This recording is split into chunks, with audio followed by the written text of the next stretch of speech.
57 सीटों पर आखिरी दौर का मतदान होने वाला है 1 जून को। उससे पहले चुनावी प्रचार कल थम जाएगा शाम 5 बजे के बाद, और फिर इंतजार रहेगा 4 जून का। 4 जून को देश में नतीजे आएंगे और ये पता चलेगा कि क्या नरेंद्र मोदी बतौर प्रधानमंत्री हैट्रिक मार पाते हैं या फिर इंडिया गठबंधन उनके विजय रथ को रोकने में कामयाब होता है। तालियों के साथ काशी की जनता का बहुत बहुत स्वागत हमारे साथ।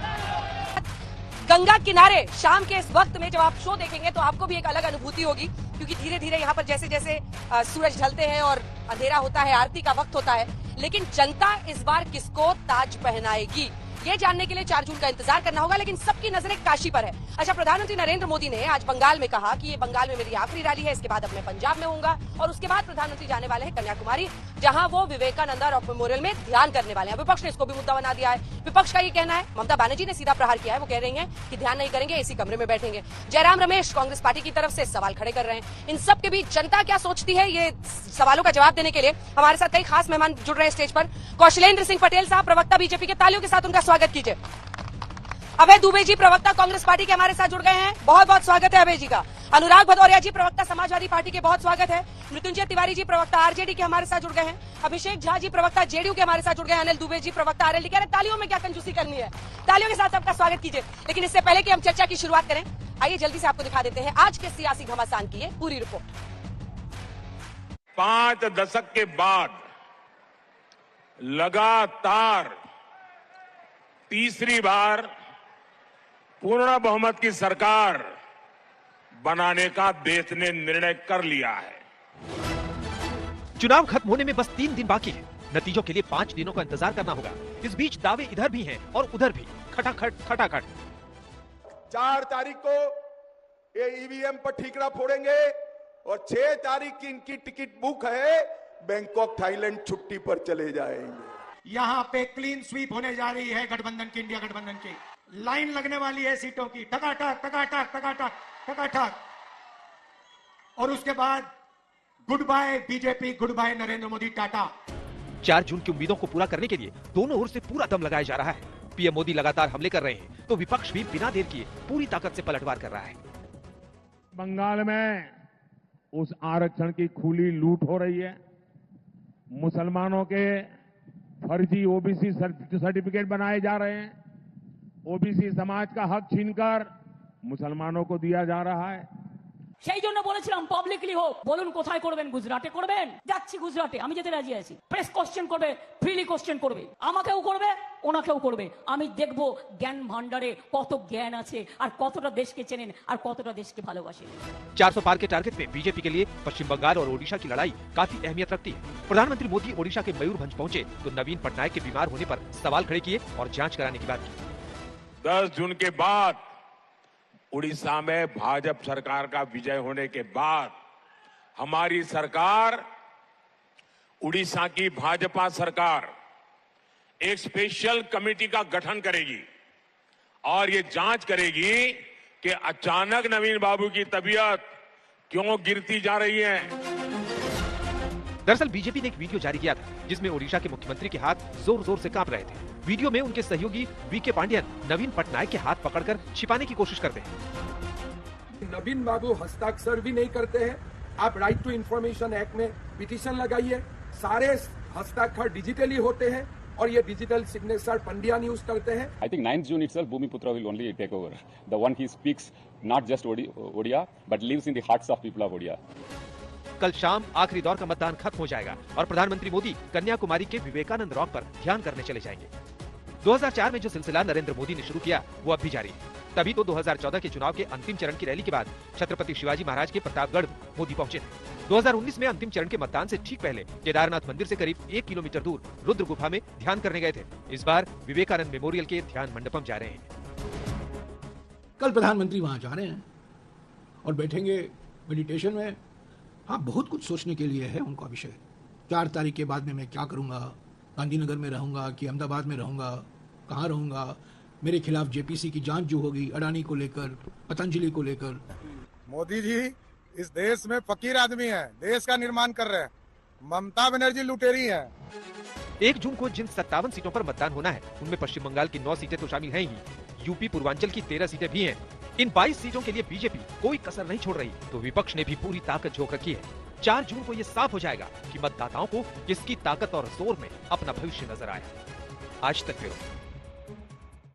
पटेल जी, पहला प्रश्न आप ही से। काशी में हम लोग मौजूद हैं और आप चाह रहे हैं कि यहाँ पर रिकॉर्ड तोड़ मार्जिन से पीएम जीते हैं और 400 पार का आप लोगों ने नारा दिया है, लेकिन अब जब आखिरी फेज इतना करीब आ गया है, क्या वाकई अभी भी आत्मविश्वास वैसे ही 400 पार वाले आसमान पर है, या आप लोगों को लग रहा है कि विपक्ष ने इस बार अच्छा चुनाव लड़ा है आपके खिलाफ?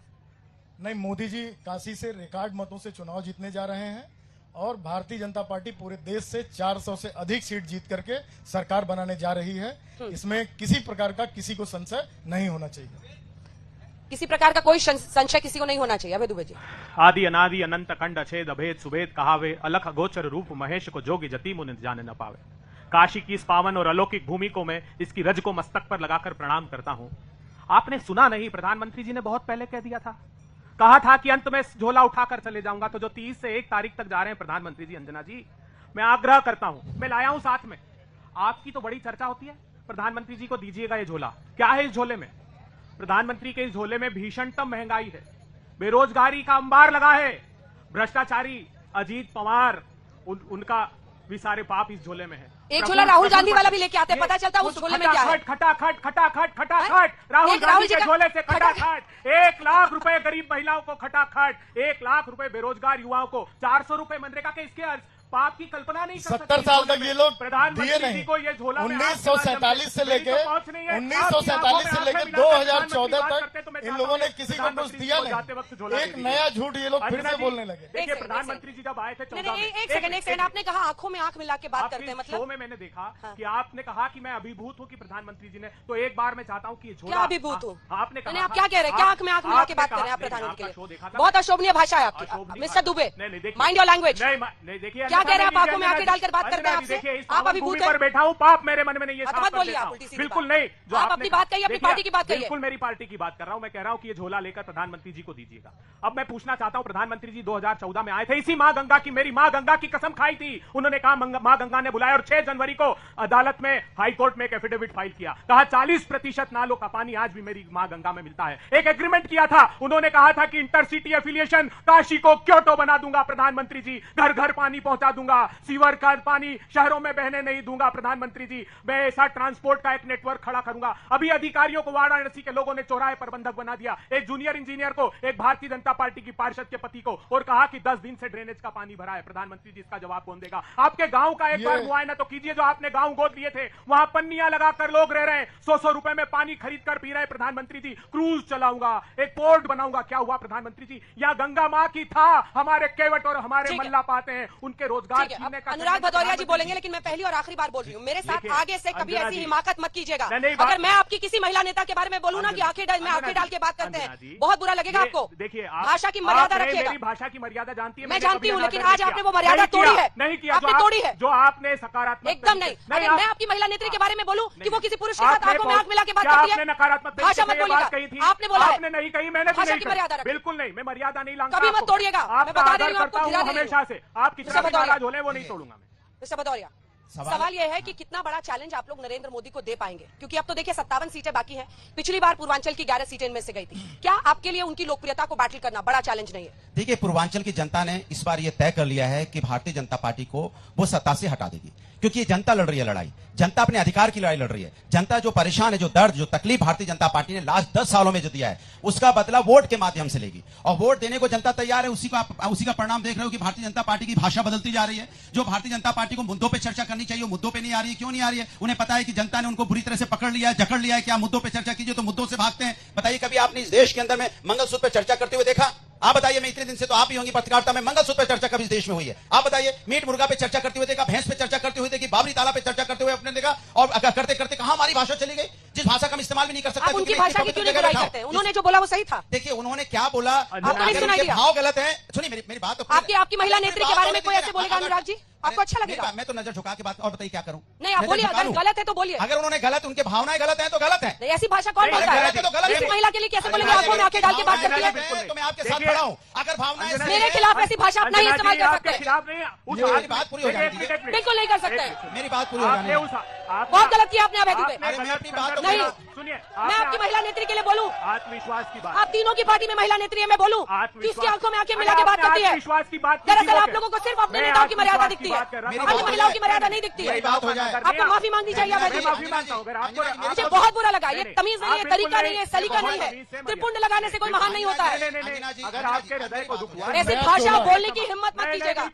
मैं अपनी बात कर लूं। देखिए, जिस तरह की किसी को किसी भाषा से तकलीफ होती है, कोई माफी मांगे ना मांगे, मैं मांग ले रहा हूं, आप माफ कर दीजिए, छोड़िए बात को। अगर उनका आपको तकलीफ है, मैं अपनी बात पूरी कर लूं। सवाल यह है कि जिस धरती पे हम लोग बैठे हैं, यहाँ रामानंद जी आए, रामानंद जी के शिष्य कौन थे? रैदास जी थे। रैदास जी के आगे कौन हो? कबीरदास जी। यहाँ तो सोशलिस्ट की तो ये धरती है। यहाँ पे समाज को सामाजिक न्याय देने की बात हुई है, और जहां सामाजिक न्याय की बात होगी, मुझे पूरा विश्वास है वहां समाजवाद जिंदा रहेगा, और पूर्वांचल में समाजवादी पार्टी अपना परचम लहराएगी, क्योंकि समाजवादी जगह है ये। आप इसे नकार नहीं कर सकते। देखिए, जिस तरह की नफरत की राजनीति इस देश के अंदर हुई है, क्या ये काशी को या हमारे बनारस को शोभा देता है? नहीं शोभा देता है। रामानंद की धरती को नफरत की राजनीति शोभा नहीं देती। इसीलिए मैं आपसे कह रहा हूं कि समाजवादी का परचम लहराएगा। और महिला समस्या की बात तो हम ही उठाते आ रहे हैं लगातार। महिला समस्या में यही बीएचयू की घटना आप भी जानते हो। भारतीय जनता पार्टी तो अपना मुंह सिल के बैठ गई है। हम तो आज भी उठा रहे हैं कि बीएचयू में घटना महिला के साथ अन्याय हुआ था। उतनी तेज आवाज से तब भी उठा रहे थे, उतनी तेज आवाज से आज उठा रहे हैं। हमने बार बार बोला है, इस बनारस की बीएचयू की जो घटना हुई है, वो बीजेपी को शर्मिंदगी करती ना करती हो, लेकिन उत्तर प्रदेश होने के नाते मुझे बहुत शर्म आ रही है। जवाब दीजिए हर सवाल पर। और ये भी हमेशा आरोप आप पे लग रहा है कि हिंदू मुस्लिम, अंत में आप इसी के सहारे चुनाव जीतना चाहते हैं। नहीं, मोदी जी अगर किसी को आवाज देते हैं तो हिंदू मुस्लिम देखते हैं क्या? मोदी जी अगर किसी को मुफ्त में राशन देते हैं तो उसका जात और धर्म पूछते हैं क्या? मोदी जी अगर किसी के लिए सड़क बनाते हैं तो हिंदू मुस्लिम देख करके करते हैं क्या? ये समाजवादी और कांग्रेस पार्टी के लोग, ये इंडी गठबंधन के लोग यही आरोप, झूठा आरोप लगाते हैं। मोदी तो सबका साथ और सबका विकास का काम करते हैं। अच्छा, कोई भी डेवलपमेंट का काम करते हैं। अच्छा, तो जात और धर्म नहीं देखते हैं। और एक्सप्रेस हमने बनाया जाति धर्म देखा, मेट्रो हमने बनाया जाति धर्म देखा, 100 डायल बनाया जाति धर्म देखा, ये डॉक्टर 1090 बनाया जाति धर्म देखा, हमने मेडिकल कॉलेज बनाया जाति धर्म देखी, जाके इंग्लैंड में कहते थे कि यहाँ के संसाधनों पे पहला हक मुसलमानों का है। मोदी जी तो कहते थे कि संसाधनों पर पहला हक इस देश के गरीबों का है। तो कहां मिला? हमने प्रपोजल दिया था, रोड बना देते हैं, सारे घाट को कनेक्ट हो जाता, भ्रष्टाचार पे पहुंचने के लिए तो आप जिम्मेदारी नहीं लोगे क्या? घोटालों की सरकार इन लोगों की है, भ्रष्टाचारी ये लोग हैं। ये मोदी जी बात करते हैं, ये लोग भ्रष्ट लोग हैं, ये लोग गुंडों को संरक्षण देने वाले लोग हैं। काशी में आके जितना भी शोर मचाइएगा, लेकिन नरेंद्र मोदी की यहाँ पर लोकप्रियता लोगों के सिर चढ़कर बोलती है। जिस मार्जिन से वो जीते थे पिछली बार, और इसी का इफेक्ट कहती है बीजेपी की हमारा पूरा पूर्वांचल में होगा। और बिहार पर भी चर्चा हो जाए, क्योंकि बिहार से आप हैं, आरजेडी 8 सीटें जो पिछली बार पूरी उधर गई थी, कहाँ क्या होगा? लोकप्रियता में अगर आदरणीय प्रधानमंत्री जी की लोकप्रियता है तो होनी चाहिए। देश के माननीय प्रधानमंत्री रहे हैं, 10 वर्षों से रहे हैं, और जब पहली बार आए थे इस काशी में चुनाव लड़ने बनारस में, उन्होंने कहा था मुझे तो मां गंगा ने बुलाया है। तो अब 10 वर्षों के बाद उनका टाइम पूरा हो गया, और यही मां गंगा उनको वापस गुजरात भेज देगी। नहीं, ये काशी का बीच में नहीं। देखिए, यही काशी की धरती है, बाबा विश्वनाथ की धरती। कहा गया है, जहर पिया जीवन दिया, विष पान करने वाले महादेव दूसरों को अमृत पिलाते हैं, अपने विष पीते हैं। लेकिन आदरणीय प्रधानमंत्री जी ने जहर को बोया, नफरत को बोया, और रोजगार छीन लिया, गरीबों का थाली खाली कर दिया। आदरणीय प्रधानमंत्री जी को सत्ता मिली थी राम राज लाने के लिए। क्या यही राम राज है कि हम आपस में भाई भाई में लड़ रहे हैं? बेरोजगारी की मार से नौजवान परेशान, भूखमरी से, गरीबी से, शिक्षा स्वास्थ्य सब चौपट।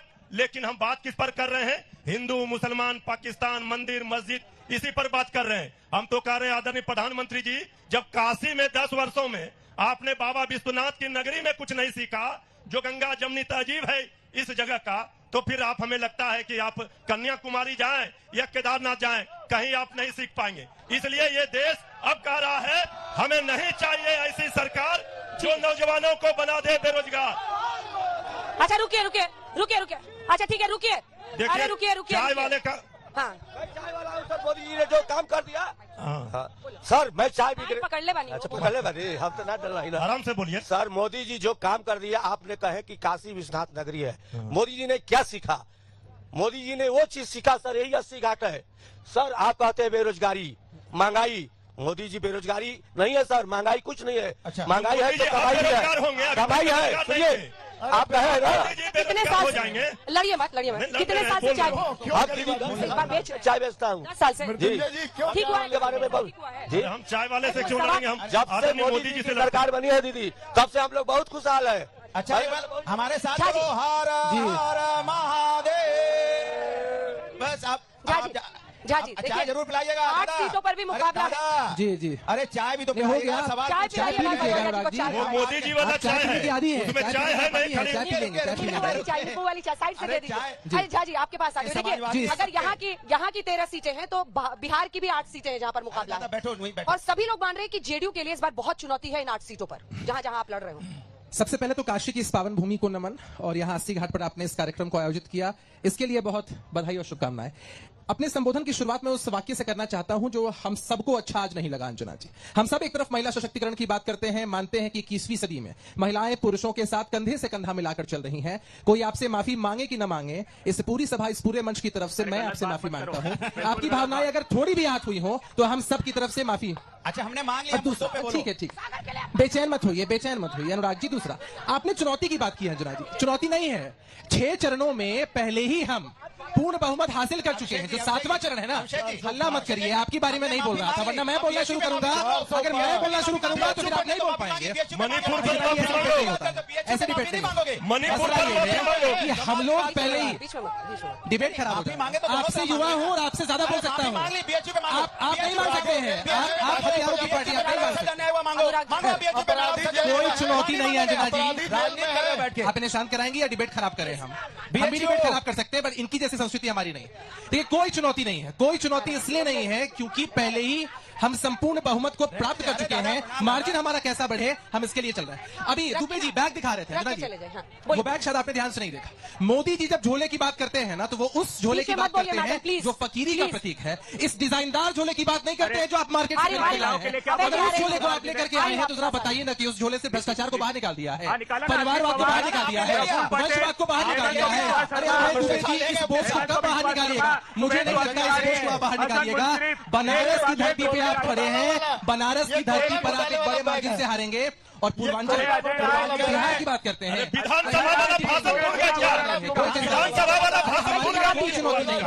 अभी भी 10 साल के शासन के बाद भी बीजेपी कांग्रेस को, मैडम चुप हो जाइए, चिल्लाना बंद कीजिए। अभी भी बीजेपी आपको करप्शन के ही मुद्दे पर घेरती है। वो कह रहे हैं कि आपके इस बैग में करप्शन आपने निकाला है कि नहीं निकाला है, उस पर आपका जवाब। अंजना जी देखिए, झोले में से भ्रष्टाचार निकाला कि नहीं? घोटाले वाला बैग। देखिए, जिसने महंगाई से इतना प्यार किया, बेरोजगारी का वार किया, भ्रष्टाचारियों को गुलजार किया, तो निश्चित ही मैं समझ गया कि मोदी जी ने अवतार लिया। अब अवतारी पुरुष भाषण क्या देंगे? सारे भ्रष्टाचारियों को आकंठ पाप में डूबे हुए अपने झोले में भर लिया। शुभेंदु अधिकारी, हसन मुश्रीफ, प्रफुल्ल पटेल कहते थे आतंकवादियों का पार्टनर है, दाऊद इब्राहिम का पार्टनर है, उसके साथ साझा कर लिया, क्लीन चिट दे दी। छगन भुजबल को क्लीन चिट दे दी। हेमंत बिस्वा शर्मा 8000 करोड़ रुपए के इलेक्टोरल बॉन्ड का भ्रष्टाचार किया। धंधा लो और धंधा दो, 4 लाख करोड़ रुपए के ठेके दिए। प्रधानमंत्री जी किस मुंह से भ्रष्टाचार की आप बात करते हैं? आपने इस वाराणसी और देश की सामाजिक ताने बाने को छिन्न भिन्न कर दिया। आपका घोषणा पत्र क्या है? भारत, पाकिस्तान, हिंदू, मुसलमान, दिवाली, रमजान, शमशान, कब्रिस्तान, मटन, मछली, मंगलसूत्र, भैंस। अब तो रविवार तक से आप प्रतिशोध ले रहे हैं। अरे रविवार सनातनियों का है, उन्होंने कहा रविवार से प्रधानमंत्री जी 14 अप्रैल का घोषणा पत्र जारी किया था। एक वक्तव्य बता दीजिए देश के नागरिकों के लोग कि प्रधानमंत्री जी ने अपने घोषणा पत्र की 10 साल, और आप बात करते हैं। मैं तो अंजना जी माफी मांगने का तो आपके प्रति इतना आदर है कि मैं उसको व्यक्त नहीं कर सकता, और ये सार्वजनिक रूप से मैंने हमेशा कहा है। मैं पूछना चाहता हूँ नीतीश कुमार जी ने कितनी अश्लील बातें महिलाओं के लिए सदन में की, आप कल्पना कर सकते हैं? प्रधानमंत्री जी ने एक शब्द नहीं बोला जब हाथरस और उन्नाव हुआ। 2900 बलात्कार के आरोपी प्रज्वल रवन्ना के सिर पर हाथ रखते हैं और ये कहते हैं कि इसके खाते में गए हुए वोट मुझे मिलेंगे। तब मैं इस देश के प्रधानमंत्री से पूछता हूँ, नारी अस्मिता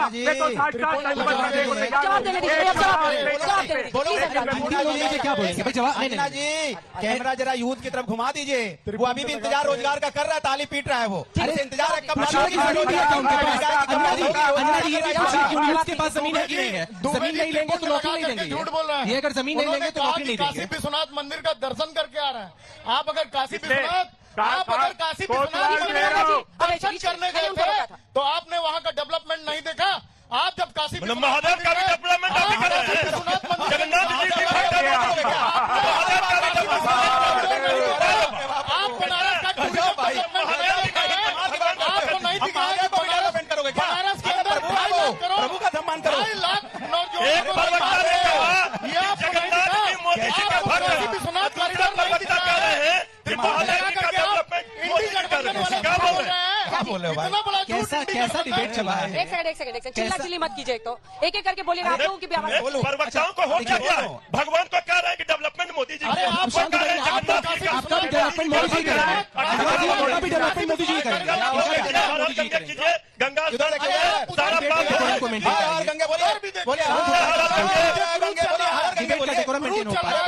गंगे क्रूज छोड़िए, गंगे बोलिए हर गंगे। आप क्रूज देख रहे हो, मुझे गंगा दिखाई पड़ रही है। आपको गंगा मानी दिखाई पड़ रही है। कमाल की बात कर रहे हो, गंगा मानी देख रहे हो, महादेव नहीं दिखाई दे रहे। कैसा मटन मछली की बात कर रहे थे ना, महादेव दिखाई दे रहे, गंगा मानी दिखाई देती है। अनुराग इधर आइए, मटन मछली की बात कर रहे थे। अरे मटन मछली की बात कर रहे थे। तेजस्वी जी जैसा डिस सीरियस पॉलिटिशियन इस पूरे देश में नहीं होगा। मछली खाएंगे, जनता को दिखाएंगे, मटन बनाएंगे। अच्छा तिवारी जी, इतना त्रिपुंड लगा कर रखा है, सावन के महीने में मटन को परोसा जा रहा है, इस बात से बड़ी दिक्कत है। अरे हमको दिखाने की जरूरत नहीं पड़ती है। आज देखिए, आज सनातन की संस्कृति को देखिए, 3 प्रवक्ता, तीनों की तीनों बोला गया, उसके बाद से आप लोगों ने तो पकड़ ही लिया है। आज भी खाली है भाई। राहुल गांधी अंजना जी, ये मोदी जी का जलवा है। त्रिपुंड लगाना पड़ रहा है। तिवारी जी हो, भदौरिया साहब हो, दुबे साहब हो, सब त्रिपुंड लगा। अरे बीफ कंपनी से ये सनातन की संस्कृति है, ये सनातन का पावर है कि त्रिपुंड लगाना पड़ रहा है आपको। अरे आप तो तुष्टिकरण वाले हैं, आप तुष्टिकरण वाले हैं। आप त्रिपुंड लगाकर क्या साबित करना चाहते हैं? चिंता मत करिए, इसी महादेव की भूमि से, तिवारी जी, इसी महादेव की भूमि से आपकी विदाई की गाथा तय होगी। छोड़िए। अरे आज एक चैलेंज है आपके सामने, आज एक चैलेंज है। देश में विपक्ष के नेता कुर्सी मिलेगी, देश के नेता, विपक्ष के नेता कुर्सी मिलेगी। यही गंगा अभी तक माइक नहीं पकड़ पाए। और सबसे अच्छी बात क्या है, आप लोगों ने नहीं देखी, लेकिन इधर वाले तीनों ने त्रिपुंड लगाया है। आप देखो,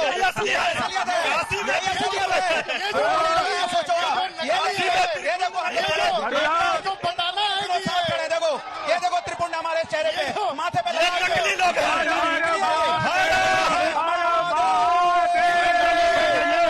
इससे कुछ होने वाला नहीं है। इस तरह चिल्लाने से डिबेट नहीं हुआ करती है। देखिए अंजना जी, कांग्रेस का फ्रस्ट्रेशन दिखाई पड़ा। आप कहाँ से आई हैं? दिल्ली। क्या बोलना चाहते हैं? मैं एक मत छूइए, मचाने से पहले मेरी बात सुन लीजिए।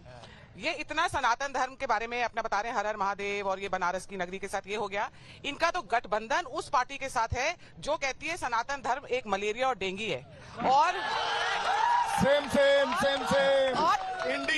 यहाँ भस्म लगाने से, टीका लगाने से आप सनातनी नहीं बन जाते। जवाब दे दो, जवाब ले लीजिए। देखिए अंजना जी, कांग्रेस और इंडिया गठबंधन के लोग बात कर रहे हैं। मैं आज शुरुआत करना चाहता हूं कि आज इस देश का किसान बस यहाँ चौधरी चरण सिंह जी की पुण्यतिथि है, और चौधरी साहब को सम्मान देने में कांग्रेस ने 4 दशक लगाया, लेकिन चौधरी साहब का सम्मान नहीं किया, इस देश के किसानों का सम्मान नहीं किया। आज की डिबेट में इन्होंने जिस तरह इनका फ्रस्ट्रेशन दिखाई पड़ा, इन्होंने महिला के नाम पर जो है इनको तो शारीरिक रूप से माफी मांगनी चाहिए इस देश के किसानों से, इस देश की महिलाओं से, इस देश के नौजवानों से। इतने दिनों तक सत्ता में रहे, इन्होंने किसानों के लिए, मजदूरों के लिए नहीं किया। प्रधानमंत्री स्वर्गीय राजीव गांधी जी कहा करते थे कि हम 1 रुपया भेजते हैं और केवल 50 पैसा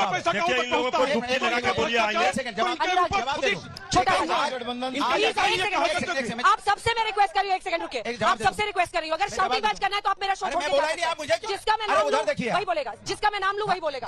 अगर आप किसी और ने बोला, मैं सही बता रही हूँ, शो से चले जाइए। आप समझदार, आप शॉटिंग मैच कर रहे हैं, इतने लोग यहाँ पर है, क्या है मतलब? तो मैं बोलूँ हाँ, अपनी बारी। देखिए, जब वो बोल रहे हैं आप चुप रहिए। देखिए आरएलडी आज किसान की बात करती है तो कैसा लगता है यही आरएलडी जब किसान धरने पे बैठा था, न जाने कितने किसानों की दिल्ली के बॉर्डर पे मौतें हो गई, किसान काला कानून सरकार के खिलाफ बैठा रहा, हमारी मां बहनें कितनी विधवा हो गई। आज आपको याद आ रहा है, आप बीजेपी के साथ जाके बैठ गए तो आप किसान की बात करने लगे। ये समाजवादी लोग हैं जो हमेशा से चौधरी साहब का सम्मान करते आए। चौधरी चरण सिंह को आपने भारत रत्न दिया, सम्मान की बात है, लेकिन किसानों के रास्ते में कील कांटे बिछाए, किसानों को आपने क्या क्या नहीं बोला, सबसे आपने उनको आपने अपमानित किया। आज किसान की बात करेंगे, आप सत्ता में चले गए, यही हथरस में आपके नेता जयंत चौधरी को लाठों से पीटा, बचाने वाले कौन थे? समाजवादी लोग। तब आप कहां थे बताइए? आप कमाल की बात कर रहे हैं। बैठिए, अरे सर संभाल लेंगे, आ रहे बैठिए, गुस्सा नहीं। हाँ, एक तो वैसे ही तापमान आसमान छू रहा है। ये मैडम बेरोजगारी की बात कर रहे हैं, महंगाई की बात कर रहे हैं, इनसे पूछिए कौन आदमी भूखा मर रहा है, कौन आदमी 4 व्हीलर से नहीं चल रहा है, कौन आदमी पेट्रोल नहीं भरवा रहा है, पूरी टंकी पे तेल फूल है, कहीं कहीं नहीं। लेकिन ये लोग बेरोजगारी की बात करते हैं, हर कोई के पास रोजगार बना। सवाल किससे है आपका? सवाल मेरा कांग्रेस पार्टी से है कि ये क्या कर लिए देश के लिए, 70 साल से थे, क्या किए बताइए। आज के डेट में मैं 5 बार अमरनाथ गया हूँ मैडम, कश्मीर में मैं कश्मीर गया 5 बार, मुझे डर लगता था अपना ही मंदिर में दर्शन करने में। सवाल पूछिएगा ना, ज्ञान नहीं। अंजना जी, थोड़ी देर में 56 साल शासन कांग्रेस की थी मैम, और इन्होंने बेरोजगारी की बजाय आबादी बढ़ा दी, बेरोजगारी नहीं बढ़ाई। क्या बोल रहे हैं उनको पता ही नहीं है। आबादी बढ़ा। खड़े हो जाइए। मैम, मैं सपा से पूछना चाहता हूँ कि उसमें कितना भ्रष्टाचार था। अंजना जी जरा पीछे पूछ लीजिए, तो कार्यकर्ता है पीछे, यूथ खड़ा है, यूथ खड़ा है पीछे। अंजना जी यूथ खड़ा है, मैं हम्बल रिक्वेस्ट कर रहा हूँ, पीछे यूथ खड़ा है, उनको भी मौका दे दीजिए। आगे आइए, इधर आ जाइए, आगे आइए। सपा की सरकार थी और केएन राय विधायक की सरेआम हत्या हो गई। जवाब दीजिए। क्या अब कार्यकर्ता पूछिए? हाँ, बीजेपी सपा सरकार पूछ रहे हैं, सपा की सरकार कार्यकर्ता जवाब देगा, बोलिए। मैं किसान हूँ। बीजेपी के साथ जुड़े हुए जी तो बताइए। नहीं, मैं मोदी का फैन हूँ, आपका भी फैन हूँ, ठीक है। किसान है, बस जो आपसे सवाल पूछ लिया वो सारे बीजेपी। अरे बिल्कुल, आप पीछे पूछ लीजिए, यूथ पीछे खड़ा है। उसका जवाब दीजिए, आप जवाब दीजिए। क्या सवाल पूछिए? वो कह रहा है लॉ एंड ऑर्डर आपके वक्त पे बेड़ा गर्क था। आज हालत है कि बीएचयू, अभी मैंने बताया कि बच्ची के साथ अन्याय हुआ तो सरकार किसकी है? हाथरस का कांड हुआ, सरकार किसकी है? उन्नाव का कांड हुआ, सरकार किसकी है? आप बताइए। पहलवान महिला घसीटी गई, सरकार किसकी है? कमाल की बात कर रहे हैं यहाँ पे। जिस तरह से चोरी, डकैती, हत्या, लूट मार, बलात्कार बढ़ा है, सरकार किसकी है? सरकार तो बीजेपी की है। मैम साहब ये पूछना चाहते हैं, आज की घटना है गोंडा में, ब्रिजभूषण सिंह के लड़के ने 2 नौजवानों को कुचला है, उसके लिए भाजपा माफी कब मांगेंगे और उसके लिए आपका चैनल कब दिखाएगा? मोदी जी के प्रेरित सफाई कर 8 वर्षों से प्रधानमंत्री मोदी जी से प्रेरित होकर कचरा साफ कर रहा हूँ, गंदगी साफ कर रहा हूँ, पैसे खुच के लगा रहा हूँ, इतना इंस्पायर हूँ प्रधानमंत्री जी से। और दूसरी बात यह है कि प्रधानमंत्री जी ध्यान के, ज्ञान के, पुरुषार्थ के, विकास के और विरासत के मैं और कहना चाहता हूँ। बोलिए ना। मेरा इंडी गठबंधन से ये सवाल है कि लोकतंत्र खतरे में कैसे? लोकतंत्र खतरे में तब था अंजना जी जब राजनाथ सिंह जी को इमरजेंसी के समय अंदर थे, वो उनकी माता जी के मृत हो गए थे और इन्होंने पेरोल तक नहीं दी थी। उनकी माता जी का अंतिम संस्कार जेल से हुआ, तो जेल में थे वो, तो ये क्या लोकतंत्र था क्या उनका? क्या हुआ? ये लोकतंत्र था क्या इन इंडी गठबंधन वालों का? प्रधानमंत्री जी महिला, किसान, बेरोजगार पे कब बात करेंगे? वो मीट से, मंगलसूत्र से और मुजरे से निकल ही नहीं पा रहे हैं। हमने देश का प्रधानमंत्री चुना है कि हमने ये सब बातें करने के लिए? जवाब दीजिए। प्रधानमंत्री जी लगातार गरीबियों के लिए बात कर रहे हैं, प्रधानमंत्री जी लगातार नौजवानों को स्टार्टअप दे रहे हैं, काशी के अंदर टूरिज्म डेवलपमेंट इंडस्ट्री दे रहे हैं, और जब ये अपने अंदर बैठा करके आए हैं तो उसका कोई इलाज नहीं है। कहाँ बैठा के? काशी जो अपने दिमाग में बैठा के, ये समाजवादी पार्टी के जो कार्यकर्ता यहाँ अपने दिमाग में रख के आए हैं, उसको निकाला नहीं जा सकता। अच्छा, आप पूरे काशी के अंदर जाके घूम सकते हैं कि प्रधानमंत्री जी ने किस प्रकार काशी के अंदर विकास की गंगा बहाई है, पूरे देश के अंदर विकास की गंगा बहाई है, जो 30 साल में कोई नहीं कर पाया। मोदी जी ने राम को अयोध्या में भगवान को स्थान दिया, इससे बड़ी बात क्या हो सकती है? इसलिए 400 पार मोदी जी। आपको 74 साल में 5 साल और चाहिए। यहाँ पति से पहले बेटा रिटायर होकर घर आ जा रहा है, उसका क्या जवाब है मोदी जी? बहुत बढ़िया। अरे आप ही से सवाल है सर, आप मुझे देखने लगता है। अरे वो पूछ रही है अग्निवीर पर सवाल आपसे। नया स्टार्टअप मोदी जी ने दिया। अग्निवीर का योजना का इनको जानकारी नहीं है। अग्निवीर की योजना देकर नौजवानों को, अग्निवीर की योजना देकर नौजवानों को रोजगार, 4 साल का रोजगार, कौन सा रोजगार है भाई? अग्निवीर के माध्यम से रोजगार देने का काम किया। अच्छा, अग्निवीर है क्या? तो बताइए। बताने की मुझे जरूरत नहीं है। अगला प्रश्न मतदाता के रूप में मैं ये पूछना चाहता हूँ कि इंडी गठबंधन तो बन गया, लेकिन ये सभी दलों ने अपना अलग अलग घोषणा पत्र जारी किया। ये हम लोग में ये पूरा विश्वास है कि इनके में आपसी अविश्वास है। तो इनके गठबंधन में कैसे जवाब देखिए, कभी भी पहले सारे राजनीतिक दल घोषणा पत्र जारी करते हैं, जब सरकार बनती है गठबंधन की सरकार बनती है तो कॉमन मिनिमम प्रोग्राम बनता है। मैं साधुवाद देता हूं इन साथी को जो सफाई अभियान करने, मैं भी उससे प्रेरित था। मेरी बात सुनिए आप। लेकिन क्या आप जानते हैं प्रधानमंत्री जी, उन्होंने कहा बड़े ज्ञानी हैं, प्रधानमंत्री जी ने यह ज्ञान दिया कि गटर की गैस से चाय बनती है। प्रधानमंत्री के वाराणसी में भी पिछले माह वाल्मीकि समाज के नौजवान गटर में उतरकर मौत के आगोश में समा गए। प्रधानमंत्री जी मास्क भी नहीं प्रोवाइड करा सकते। 25 लोगों ने अपनी प्राण गंवा दिए इसके लिए। प्रधानमंत्री जी, आपका संसदीय क्षेत्र है, आपका क्या दायित्व है? उस जवान ने पूछा था कि पहले हमारे समय महंगाई नहीं है। अरे 400 रुपए का सिलेंडर 1000 रुपए के पार कर दिया। 60 और 70 रुपए का पेट्रोल और डीजल 100 रुपए के पार कर दिया। दाल जो 60 और 70 रुपए की दाल तेल थी 200 रुपए के पार कर दिया। और किसके लिए? कौन धन्ना सेठ है जो तेल के व्यापार में कूदे? कौन धन्ना सेठ है जो दाल के व्यापार में? कांग्रेस और सपा वालों को उनको मैं पूछना चाहता हूँ, आप लोग हिंदुओं के अंदर जातिवाद करके जो भावना अपने अलग अलग करने का प्रयास किया, आप लोग की भावना ध्वस्त होगी। समग्र हिंदू समाज नरेंद्र मोदी के साथ है और हिंदू राष्ट्र के जाति के आधार पर आप बांटते हैं। देखिए इस देश के अंदर में कोई भी अगर नफरत की राजनीति करता है तो भारतीय जनता पार्टी करती है। भारतीय जनता पार्टी सिर्फ नफरत की राजनीति करती है। हम विकास की राजनीति करते हैं। ये वो लोग हैं समाजवादी पार्टी जो समाजवादी पार्टी पिछड़ों को पता नहीं कहाँ अग्निवीर के बारे में नहीं आता है। अग्निवीर क्या है?